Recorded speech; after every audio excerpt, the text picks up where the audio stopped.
Welcome back to Dark Leaves Whisper. It's been a while, I know. I had to step away for a bit. Life got dark in ways even I didn't expect. Some nights, the silence felt heavier than any story I've ever told. But I'm back now.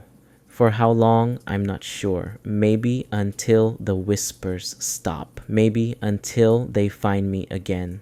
If you've missed the stories, make sure to subscribe, leave a comment, and share this with someone who still listens when the night feels alive. Turn off the lights, breathe slow, and let's see what's waiting in the dark. I've always been the rational type, valedictorian, debate team, straight A student. I didn't chase stories or rumors. I liked things that made sense. That's why what happened that Halloween still doesn't. The street should have been alive. Kids running from porch to porch, the smell of burnt pumpkins in the air, plastic masks bouncing under flickering orange lights. But that year, it was quiet. Too quiet. I stood on my porch with a bag of candy, shivering slightly. Though the night air wasn't particularly cold, I kept waiting to hear laughter, footsteps, anything at all. Across the street, Mrs. Kent's pumpkin glowed under its flickering light, but her windows were dark. Not a shadow, not a movement. Every house along the block was the same. Lights on, but silent. Then I saw her, a little girl, maybe 7, crossing the street with a candy bucket. I recognized her face vaguely from tutoring a few years ago, but she wasn't smiling. Her eyes were wide, too wide, like she'd seen something pressing against the glass of her soul. "Mom says don't go near that house," she whispered, voice trembling. Before I could ask what she meant, she turned and ran, not toward her home, away from it, glancing over her shoulder as if something invisible pursued her. I told myself it was nothing, a child's imagination. Fear makes you see things that aren't there, right? But her words dug in, gnawing at my chest. The street felt heavier after she ran. I couldn't stop looking down the block. At the far end, the old Hollis place loomed. 2 stories, peeling paint, a porch sagging under its own weight. I'd passed it hundreds of times in my life and never paid it much attention. But that night, something about it was wrong. The porch chair moved slightly, rocking forward and back, though there was no wind. My pulse quickened. Curiosity, or something darker, drove me forward. Rational thoughts screamed for me to stop. Another voice whispered, "Just take a look." The gate was chained and padlocked. The metal glinted oddly in the faint light, new against the rusted hinges. Beyond it, the yard was wild. Grass had grown high, weeds tangled with the remnants of a swing set, ropes swaying slightly even though the air was still. Then I heard it, slow dragging from somewhere inside the house, the kind of sound that shouldn't exist in an empty room. My breath caught in my throat, then 3 clicks, 1, 2, 3, soft, deliberate, not mechanical, like a tongue clicking against the roof of a mouth. I froze, heart hammering. My rational mind tried to explain it away. Wind, rodent, old wood settling, none of it fit. Finally, I forced my voice out. "Hello?" Silence answered me. I was about to turn away when something at the gate caught my eye. A piece of paper, crumpled, half buried in the dead leaves. I picked it up. A child's drawing, thick crayon lines, a stick figure with too many eyes, and my name scrawled at the bottom. My full name, not just first name. Full name. I hadn't told anyone nearby that I lived there. I dropped the paper and stepped back. A chill crawled up my spine. Something in the air had shifted. It wasn't just cold. It was watching, waiting. I thought about leaving, rationally, logically, but my feet wouldn't move. The house seemed to pulse, almost breathing, calling me closer. Every instinct I had screamed to run, and yet a smaller, quieter part of me, curious, stubborn, maybe foolish, whispered, "Go closer, just look." I took another step. The crunch of gravel beneath my boots sounded wrong, muted, like the ground was swallowing it. The swing creaked again, though still no wind. My eyes caught shadows moving inside the darkened windows. Movement, but not human. Something thin, shifting, watching me back. The hair on my arms stood straight. I wanted to turn, wanted to flee, but I couldn't tear my gaze away. The padlock glinted in the faint light, and for a split second, I thought I saw it twist, as if someone inside had just opened it. The silence pressed in. I could hear my own heartbeat, loud and urgent in my ears. And then, a whisper. Not loud, not fully formed, but chilling, something half voice, half thought, "You shouldn't be here." I blinked, and the swing hung still. The shadows vanished, the air settled, but the drawing in my hand, that crumpled childlike warning, burned against my palm. The street beyond was still quiet, too quiet, and I realized then, with a sudden, terrible clarity, the night wasn't empty. It had been waiting for me. The drawing still burned against my palm, even after I dropped it. I couldn't stop staring at the Hollis House, dark windows like hollow eyes, waiting for me to make a move. Every rational part of me screamed to run. Every irrational part whispered, "Go closer." I stepped toward the gate. My fingers brushed the rusted metal chain and the padlock. I swear I felt it give slightly under my touch, not physically enough to open, but pliable. I shook my head. Of course it didn't move. Logic, reality, yet my stomach sank. The yard beyond looked alive. Overgrown grass swayed slightly. The swing set tilted, moving ever so gently. No wind. The night felt heavier, almost pressing down. Then I heard it, a slow, dragging sound from inside the house. Low, deliberate. Something heavy being moved across the floor. My breath caught. Then 3 clicks. 1, 2, 3. Precise, soft, not mechanical, like a tongue clicking against the roof of a mouth. I froze. Rational thoughts scrambled for an explanation. Rodent, old wood settling, none fit. Finally I called out, "Hello?" Silence answered. I was about to turn away when something at the gate caught my eye. A crumpled piece of paper. I picked it up. A child's drawing, thick crayon lines, a stick figure with too many eyes, and my full name scrawled at the bottom. Not just first name, full name. I hadn't told anyone. A chill crawled up my spine. The night had changed. Something was waiting. I should have left. I wanted to. But a small, stubborn part of me whispered, "Go closer, just look." I stepped into the yard. Grass tugged at my boots. The swing creaked again, though no wind blew. Shadows flickered behind darkened windows. Something thin, shifting, almost human. It vanished before I could focus. The padlock clicked, not my doing. The chain slipped slightly, and the gate swung open on its own. A cold gust brushed my face. Sharp, sudden, though the air had been still. The porch steps groaned beneath my weight. The air smelled strange, dust, rot, and something metallic, faint but sharp. Darkness pressed outward as if the house itself were breathing.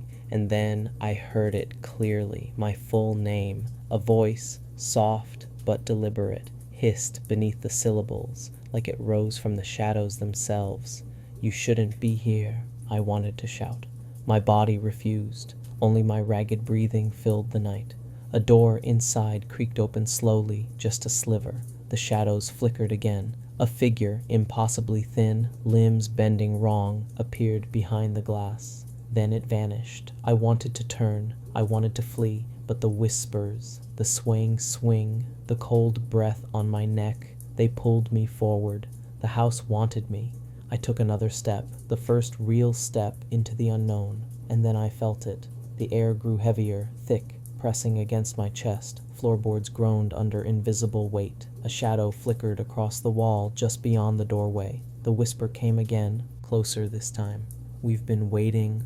I froze. My rational mind screamed, but my body betrayed me. I was here, and there was no turning back. The door creaked once more. Silence, too complete, too expectant. I could feel it inside me. Something had noticed, something patient, something that had waited years for someone like me. I didn't know if I was ready. I didn't know if I ever would be. But the house, or whatever lived inside, knew I was there. The porch creaked under my weight, louder than it should have been. Every instinct screamed at me to stop, to turn, to run. But my feet carried me forward anyway. The first step across the threshold felt like stepping into another world. The air inside was colder, thicker, like it was trying to push me back out. The darkness swallowed the hallway. I could barely make out the edges of the walls, the faded wallpaper peeling in long, curling strips. The air smelled of damp wood, dust, and something faintly metallic that made my stomach knot. I wanted to tell myself it was just an old house. But I knew better. Something had been waiting, something alive. I stepped further in. Floorboards groaned under my weight, though no one else was there. Shadows shifted in the corners of my vision, impossible shapes bending just outside my line of sight. I blinked and they vanished, leaving only the suffocating silence. Then I heard it, a whisper, not my name this time, something else, something older, grating, like it had been scraping itself along the walls for years. I couldn't make out the words at first, just a hiss, a murmur crawling along my spine. The hallway ended in a doorway leading to a dimly lit living room. A faint orange glow came from somewhere beyond, though the room had no visible source of light. My heart pounded. The glow pulsed subtly like a heartbeat. I stepped closer. A chair in the middle of the room rocked slowly. Though no breeze moved it, I froze. The room felt alive, watching me, waiting for me to make a wrong move. Every rational thought I had was shouting at me to leave. Every irrational one, the one that had brought me here, whispered, "Look closer." I took another step. The air grew colder. My breath fogged in front of my face, hanging like smoke. Then I felt it, a brush of something cold, like fingers, against my arm. I spun, but there was nothing, just shadows stretching across the floor and walls, shifting in ways that made my stomach lurch. I tried to convince myself it was imagination, that I was just tired, that the fear had my senses betraying me. But the chair moved again, faster this time. It creaked sharply, and then a whisper, louder, clearer, "Leave, or join us." I froze. Every hair on my body stood on end. My rational mind wanted to argue, to resist, but the voice wasn't rational. It seeped into me, a cold certainty that this place had rules I couldn't see. A shadow flitted across the far wall. I caught a glimpse of it. Thin, impossibly tall, limbs that bent wrong, its face. I couldn't look directly, too many eyes, too sharp, and then it disappeared, leaving nothing but the oppressive silence. I backed up slowly, heart hammering.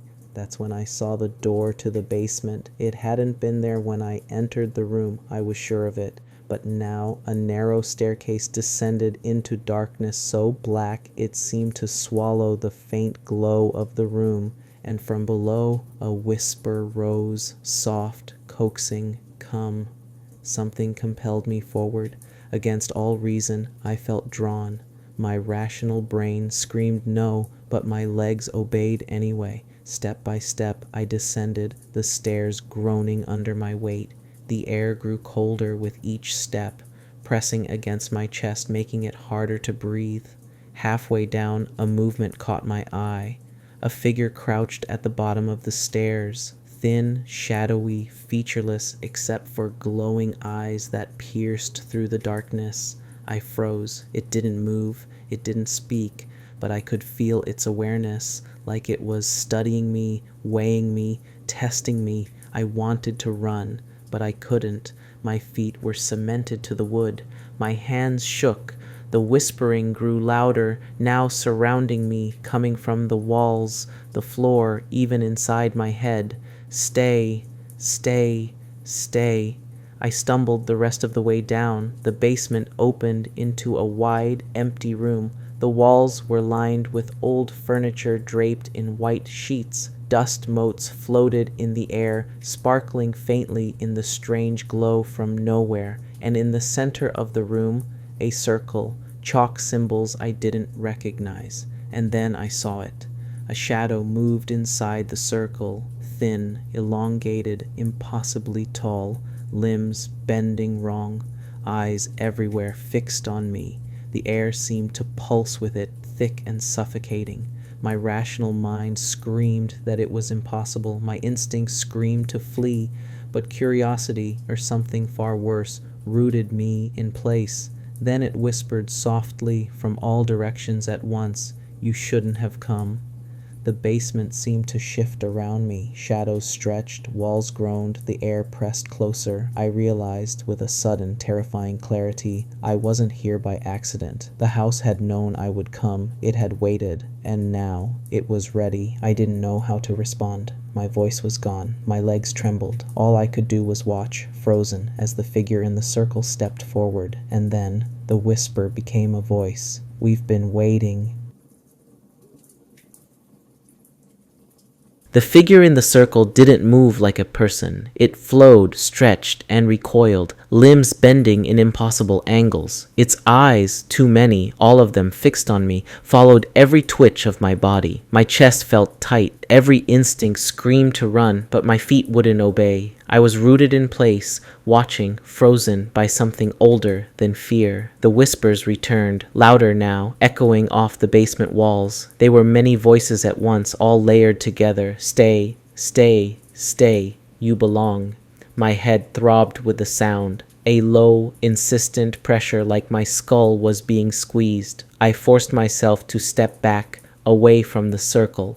The chalked symbols on the floor seemed to pulse in response, glowing faintly with an unnatural light. And then I noticed movement along the walls. Shadows peeled away like smoke, forming shapes, figures crouching just beyond my vision. I could feel them watching, leaning forward, their presence suffocating. My rational mind tried to remind me, it's just a house, old wood, shadows, imagination. But the air pressed against me thick, cold, and alive. I could hear faint breathing, not mine, not human, coming from everywhere at once. I stumbled back, my heel catching the edge of a covered chair. It tipped over with a loud crash, but the sound didn't break the spell. The figures didn't flinch. The central shadow in the circle shifted, leaning closer, a slow, deliberate motion. Its whisper reached me, layered in tones. "You can't leave. You are ours now." Panic rose, hot and sharp. I turned toward the stairs, the only exit, but the stairwell wasn't there. The basement stretched farther than it should have, walls bending, the ceiling dropping impossibly low in some places, then stretching high in others. It was no longer a basement, it was a labyrinth. The rational part of me wanted to scream, but no sound came. My throat felt paralyzed, my voice swallowed by the thick, oppressive air. I tried to step forward, to find a wall or corner to brace myself, but the shadows shifted before I could reach them. Something cold brushed my shoulder, not like fingers, but a presence, icy, invasive, crawling along my skin, moving under my clothes, touching me without touching. A figure emerged from the far corner, taller than any human should be, thin, bending as if gravity obeyed it differently. Its face was a blur, shifting, eyes appearing and disappearing across its flesh like holes in darkness. I stumbled back again, and the floor beneath me gave a soft, wet sigh, as if the house itself exhaled in response. Then I heard it, the sound of faint footsteps behind me, quick, almost playful, like it was enjoying my fear. I spun, nothing, but the whispers rose again, urgent now, closer, closer, closer. I ran, at least I thought I did. The basement seemed to stretch and warp around me. The stairs I had descended were gone, doors I had passed were now walls. Shadows clung to me at every turn, following, brushing against me, murmuring. The house was alive. It was hunting. A voice stronger than all the whispers echoed from everywhere at once. "You belong here. You cannot leave." It sounded like it was coming from inside my skull, inside my chest, inside my bones. I doubled over, gasping, terror clawing at every part of me. Something reached for me then. I didn't see it approach, but I felt it wrap around my ankle. Cold, heavy, pulling me down. I fell hard against the floor. My palms scraped against the rough wood, dust filling my nose, the whispering crescendoing into a roar of voices, all repeating my name. I scrambled to my feet, panic driving me blindly forward. The shadows converged, flitting across walls and ceiling, their forms stretching impossibly long, wrapping around corners, merging and separating like liquid darkness. The circle in the center of the room glowed brighter now, almost inviting me, and the central figure extended a thin, impossibly long arm toward me. I wanted to fight, to resist, but every movement felt sluggish, as if the air itself was thick syrup. My rational mind fractured. This isn't real, this isn't real, this isn't real. And then I saw it. Not the figure, not the shadows. A doorway I hadn't noticed before, glowing faintly, warm, inviting. But the path to it was lined with shifting forms, whispering, laughing softly, taunting me. The figure in the circle tilted its head, almost curious, as if daring me to try.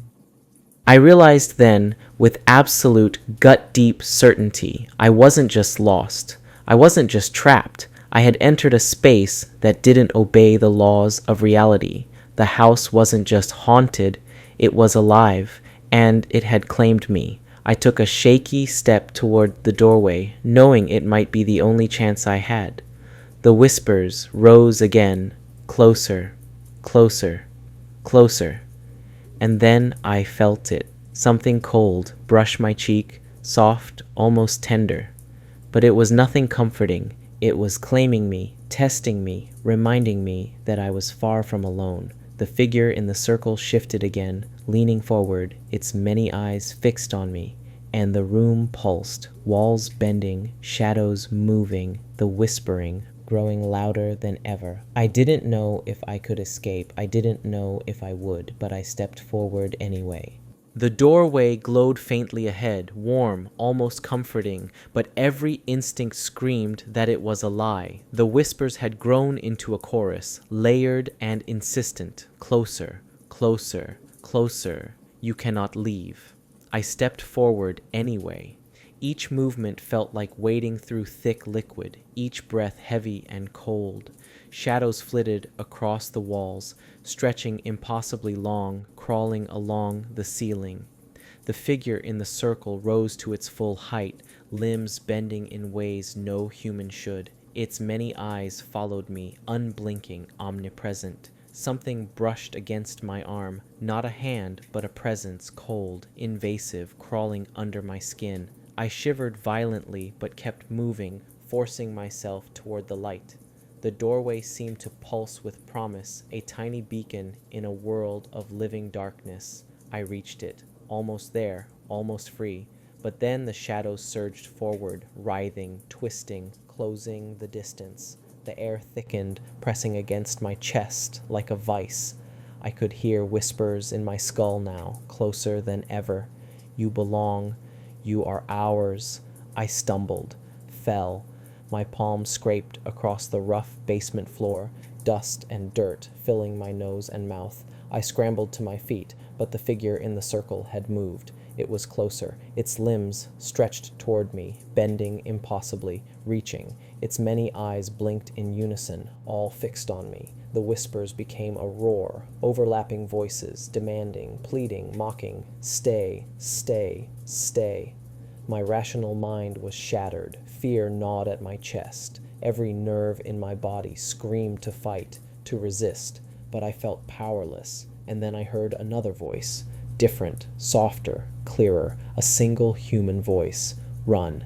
It was faint, almost drowned out by the chorus of shadows, but it was real. My heart clung to it like a lifeline. I turned, moving blindly, ignoring the shadows that flung themselves toward me, latching on, brushing against my skin with icy fingers. I reached the light. The doorway shimmered, almost too inviting. I hesitated. Something inside the house, something intelligent, something patient, seemed to notice.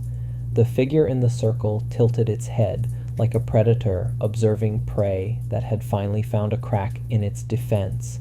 I lunged forward through the doorway. The light swallowed me, warm and bright, and for a moment I thought I was free. And then I stumbled into air that was too cold, too thick. The doorway had led me not outside, but to another room. A mirror-faced hall stretched endlessly, reflecting shadows that weren't mine. Figures lined the walls, crouched and staring, dozens of them, all whispering my name. You shouldn't be here. I spun. My reflection stared back. Not me. Not fully. A shadow lingered beneath my skin, twisting my face, eyes shifting. My limbs felt heavy, like they were being claimed, rewritten. I screamed. Sound died in my throat. From the center of the hall, a single figure stepped forward, the one from the circle. Its eyes, too many, unblinking, impossibly aware, fixed on me. The air pulsed with it, thick, oppressive. You belong here. And then it reached out. I tried to pull away, but my body resisted me. The shadows surged from the walls, climbing, wrapping, holding. I could feel the cold, invasive touch spreading inside me, reaching into my bones. Whispers inside my head became voices. Voices became commands. Stay, join us, forever. I closed my eyes, tried to fight, tried to will myself free.